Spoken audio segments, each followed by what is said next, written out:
जय हिंद दोस्तों आज हम बात करेंगे पेट्रोल और डीजल की बढ़ती हुई कीमतों पर। पेट्रोल और डीजल की बढ़ती हुई कीमतों से आम जनता के ऊपर बहुत बुरा असर पड़ रहा है।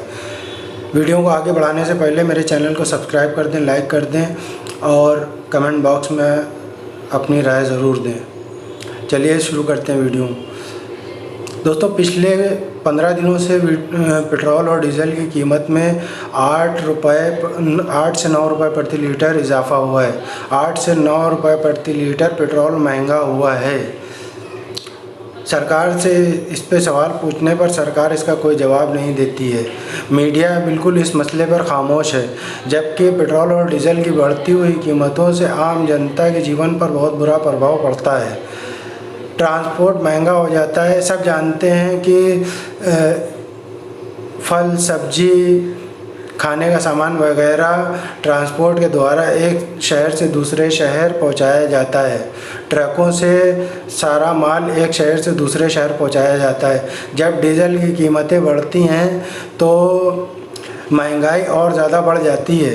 सरकार को इस बात का ख्याल रखना चाहिए, लेकिन अंतर्राष्ट्रीय बाज़ार में $35 प्रति बैरल पेट्रोल होने के बाद भी हमारे यहाँ पेट्रोल 80 से 86 रुपये प्रति लीटर बेचा जा रहा है। ये जनता के साथ अन्याय है। सरकार से कोई सवाल पूछो तो वो पिछली सरकार की दुहाई देने लगती है, और जब यही सरकार विपक्ष में थी तब देखिए इनके मंत्री किस तरह की बातें करते थे और कैसे सरकार के ऊपर सवाल खड़े करते थे। अब कोई सवाल खड़े करता है तो सरकार उसको देशद्रोही वगैरह करार दे देती है। में 34 रुपए से मिल सकता है, मुंबई में 36 रुपए से मिल सकता है, तो उसके दुगने दाम क्यों है? ये लूट है और तुरंत ये कीमतें जो बढ़ाई है वो वापस लेनी चाहिए,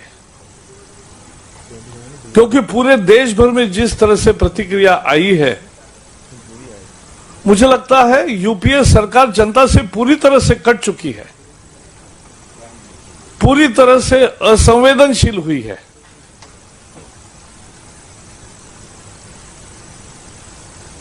ऐसी संवेदनहीन सरकार। वहीं दूसरी तरफ गलवान घाटी में शहीद हुए 20 सैनिकों पर सवाल करो तो सरकार उसका गोल गोल जवाब देती है और किसी तरह का कोई एक्शन नहीं लेती है इस पर। और इनके मंत्री जब विपक्ष में थे, रविशंकर प्रसाद, वो देखिए इस मसले पर क्या बोल रहे हैं। क्या पहले उन्होंने कहा था, क्या आप कह रहे हैं, ये भी। राहुल गांधी को इतनी तो समझदारी होनी चाहिए कि चीन के साथ सामरिक संबंधों पर ट्विटर से सवाल नहीं पूछा करते। कम से कम चुनौती भरे मामलों में, विदेश नीति में, क्या वो खुलकर इस तरह से सवाल पूछना उनका लाजिमी है क्या?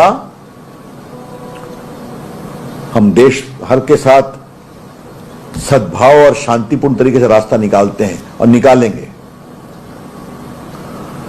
राहुल गांधी जी, कृपया कर करके आप थोड़ा सा इन चीजों को सीखिए।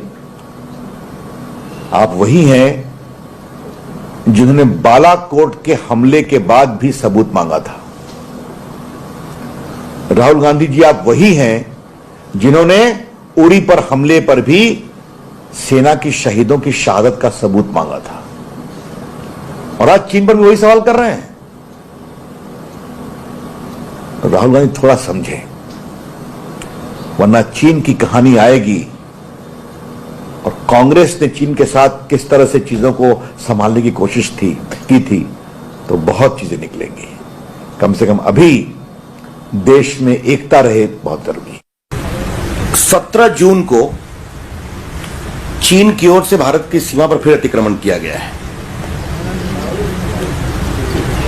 ये चुमार क्षेत्र जो है लद्दाख के पास का, वहां हुआ है। कैमरा छीन लिए गए और पोस्ट पर भी वो लोग चले आए। The BJP would like to ask the government of India why this incident was not conveyed to the public earlier, why it was deliberately suppressed। जो अप्रैल 15 की घटना हुई थी दौलत बेग ओल्डी सेक्टर में, 21 दिन चली थी।